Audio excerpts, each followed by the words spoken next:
originally the first iteration of this place was just a cat adoption situation that we used to do at Holland Project, the All Ages space. It was called Pussycat NV back then. And we did it as a pop-up. I did it about 4 times over a few years. And then I had a friend who I worked with, Melissa, who is another owner of this store, who had always wanted to open a feminist bookstore. It was like sort of something she was into and wanted to do it in town. There used to be one in Reno like back in the 90s, but it hasn't been for a long time. And we just kind of decided to put the two together and do it together, yeah. Can you tell me more about the feminist bookstore aspect of Radical Cat? Yeah, so we do consider ourselves like a feminist radical bookstore. So I think that manifests in 2 different ways, both in the content of the books we have and in the authors that we try to showcase. So, you know, some books are explicitly activist-y or anti-racist or feminist or queer in nature. And then some are just having books by authors that are people of color, are women, are queer folks, are people who are generally underrepresented in the mainstream. Can you tell us more about the cats and how they're available for adoption? Yeah, so our cats all come from the SPCA. They are still SPCA cats while they're here. We're essentially just fostering them, but we do the adoptions through the store here.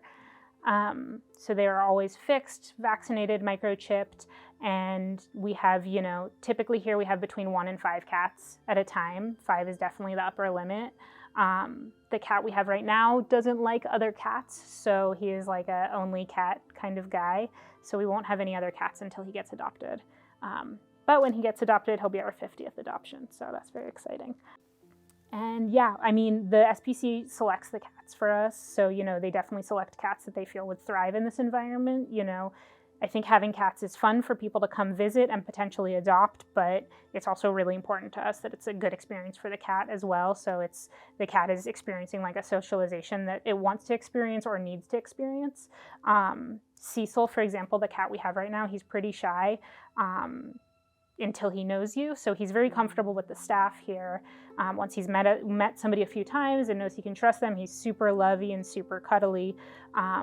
But he's not really ready to meet anybody who's not interested in adopting right now. So right now we have it where we are only introducing people who are interested in adopting to him just to reduce the stress level and sort of prioritize his comfort.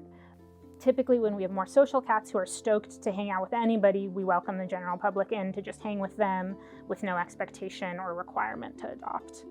And yeah, the adoption process, we do it the same way that they do it at the SPCA, the same paperwork, and it's pretty straightforward, a pretty streamlined kind of thing. Can you tell us more about some of the events that you host here? Yeah, so we do, twice a month we do kids story times, which are free and open to everyone. The bulk of our events are free and open to the community.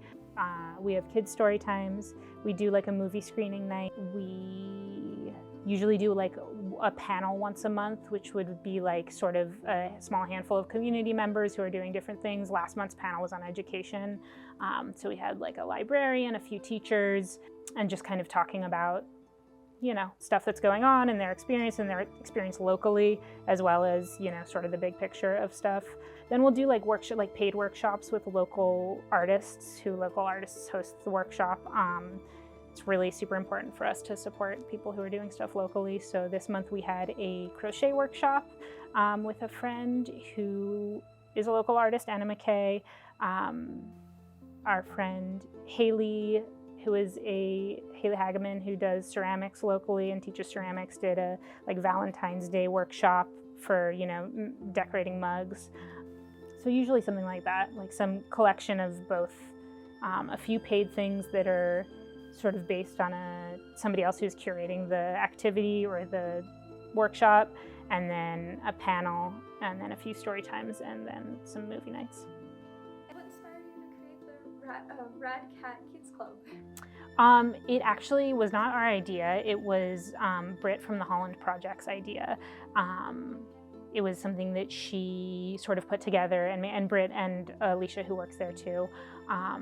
Britt had an idea of having a kids club where we could, you know, do books and have activities and story times where, you know, there'd be books that like both represent our values and also like are maybe otherwise people wouldn't see, that are like maybe a little less popular.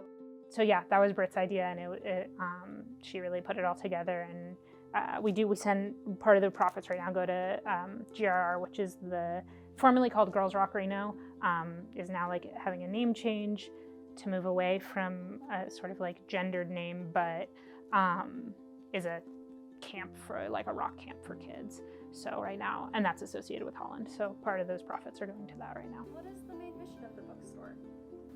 Our mission is to just bring a cozy, inclusive space to the community where people can come and learn about things they maybe haven't learned about before, or see themselves represented in ways they haven't seen themselves represented before, while feeling, comfortable and safe and maybe cozy with a cat.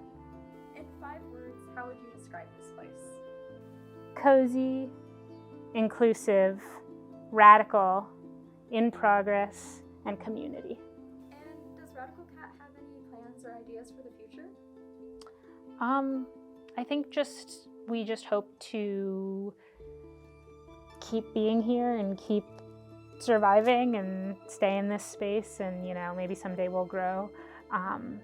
But we're so new and the store's so young that like mostly if we can keep things as they're going, we'll be happy.